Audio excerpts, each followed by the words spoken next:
دنیا کے عظیم رہنماؤں کی نظر میں آزادی کیا ہے؟ آزادی کے چراغ تیل سے نہیں لہو سے روشن ہوتے ہیں۔ آزادی کا مطلب تقریر اور اظہار کرنے کی آزادی، ضرورتوں کے شکنجوں سے باہر آنے کی آزادی اور خوف سے نجات حاصل کرنے کی آزادی ہے۔ روزویلٹ۔ آزادی یہ نہیں کہ اخلاقیات کی پابندی نہ کی جائے۔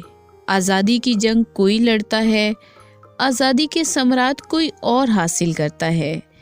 انسانی تاریخ ثابت کرتی ہے کہ جب کوئی قوم موت کی پرواہ کیے بغیر آزادی اور خود مختاری کی جد و جہد پر کمر بستہ ہو جاتی ہے تو وہ ہمیشہ کامیاب اور کامران ہوتی ہے۔ کمال سنگ۔ آزادی کا پودا اگر جڑیں پکڑ لے تو بہت جلد ایک تناور درخت بن جاتا ہے۔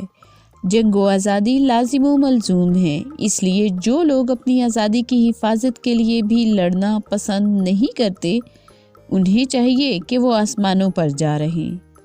جس ملک کے لوگ جاہل ہونے کے باعث سیاسی شعور سے عاری ہوں، ایسے لوگوں کے لیے حقوق اور آزادی جیسے تصورات بے معنی ہوتے ہیں۔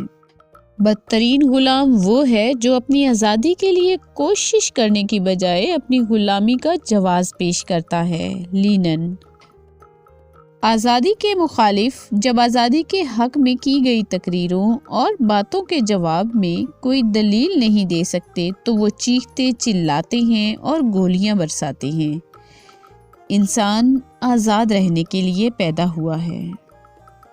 سارتر۔ آزادی کا مطلب بہتر صورتحال حاصل کرنے کا جذبہ ہے۔ انسان کی آزادی اس وقت تک بیکار ہے جب تک اس کی ضروریات دوسرے کی تحویل میں ہیں۔ Colonel Gaddafi.